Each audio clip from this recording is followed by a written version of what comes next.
I would guess that most voters aren't exactly sure what the Secretary of State does. Um, what makes you different? How do you stand out when you're running for office, for an office that people don't really know what they do? Well, I think there's some truth to that, Dan. Whenever I go out in front of people and talk, I have to do a sort of a preamble of Secretary of State 101 and lists the rather quirky but incredibly important constitutional responsibilities of the Secretary of State's office. Uh, Probably the most important one is overseeing elections.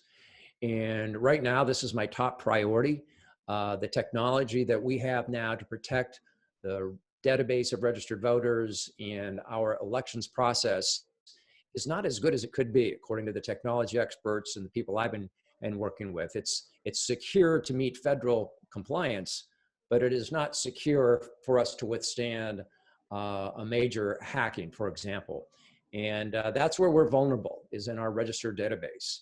If someone, for example, took Dan Tilken's name out of the database, then Dan doesn't get a ballot. And if that happened to 5,000 voters in a statewide election, that would really scramble our elections. So I don't think having just the bare minimum is enough. And so what I would do is I would establish an office of elections cybersecurity, because we know we're being interfered and hacked everywhere in the country. This is happening, and that's got to be job number one, is to protect our elections process. I think we have a great example of what just happened with these rickety old computers in the employment division. When they were tested in an emergency, it didn't work. It broke down, and thousands of people were left trying to get their unemployment claims through. And I don't want the elections process to be tested and break down in an emergency like that. So we'll have a crisis plan. We'll have technology that protects Oregonians. And that's my first priority as Secretary of State. I have a 90-day agenda. This is one of about 10 things on there. But whenever I talk to people about the responsibilities of the Secretary of State, I always make sure that I lead with that, because that is the most important. I was reading, your webpage. I was reading Kim Thatcher's webpage. The words are in a different order, but they're very similar in your goals. Why are you the man for the job? I have a detailed policy agenda on my website, and I am disappointed in some ways, a little saddened in some ways, that I seem to be the only candidate that has an agenda and has details behind it. Some people might not agree with, but it was important to me to have the policy and the substance behind what I stand for. And so I just laid it out there.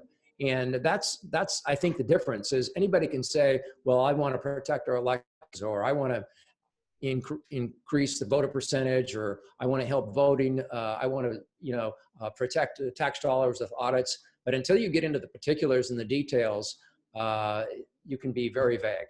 And so I'm not vague, I'm specific. It's always worked for me in my years in the legislature. And not everybody agrees with the specifics, but I think it's important for people to understand where you're at. Some people view the Secretary of State's office as a stepping stone to the governor's office. Is that your ultimate goal? Absolutely not. I'm one of the candidates in this race that will say that my job is to finish my term as a state senator, 4 years. It goes up in January. And my job is, after I become Secretary of State, to serve out the entirety of that term. And I don't plan on running for governor. And I definitely don't see this as a stepping stone. When we worked together at K2, I remember Gary Walker leaning over to me one day and said, "That man right there is going to be governor someday." So yeah, his crystal ball's broken. I remember people saying that 20 years ago when I was in the House, that he's just going into the House to be governor. And I was in the House for 6 years, and then I went to the Senate, and they said, well, he's just going to the Senate because he wants to be governor. Well, okay, 20 years. This was not exactly a quick way to do that, but that's not my plan. Everybody plays parlor games, and including me, but I have had what I'm a good run in the legislature that I'm very, very proud of. It's things like the Oregon Promise and the Student Success Act and full day kindergarten. And I think last year's Student Success Act completed my run in the legislature, and I'm proud of it. And now I'm moving on to the Secretary of State's office. You auditing state agencies is a big part of the job. Why are you qualified to do that? You're not an accountant, right? Well, what the Secretary of State does is he oversees the Division of State Audits. But I would come back to you, Dan, and say, no, but I was a journalist. And you know something about that. Journalists in their DNA and in their training are taught to hold people accountable, institutions accountable, government agencies accountable. And that's what I plan to do here. I would be a hands-on person when it comes to auditing. I think we need to protect tax dollars, especially now in the coming years when these budgets are going to dry up because of our economy, and we need to be very careful with how those tax dollars are spent. And I will be that guy. I will be that guy in the audits office every single day. As you know, the Secretary of State's office is the only office held by a Republican in a statewide office in recent years, before he passed away. When I look at what you write, and when I look at what like Kim Thatcher on the other side write, it seems like everybody's trying to be in the middle there. Is that how you see the political landscape for that office? No, not at all. I see the top requirement for that office is to be independent. That's what's needed, not partisan one way or the other, or the middle, left or right. I think you have to be independent, and you have to be able to do an audit, for example, that is critical of people in state government, maybe, or an agency. You have to be able to reject or approve ballot measures that you may not be particularly in love with.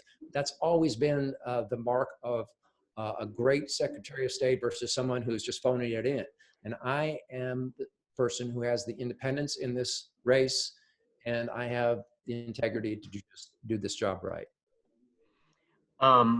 Is there anything that we're missing that you'd like to tell people? Well, I think the thing that's most critical, and I think the reason I've been able to win these endorsements from the news organizations, is because I do have a plan in place. They're rather ambitious and they're big ideas, but because of my track record of getting big ideas into law, I'm the most viable candidate. It's not easy getting those things through the legislature. You know, the Student Success Act, you have to work together. And I've learned a long time ago at the legislature, if you respect others, they'll respect you. And that's sort of been my secret in getting some of those big ideas through. I know the Capitol, I know how it works, and I know how to get these things done.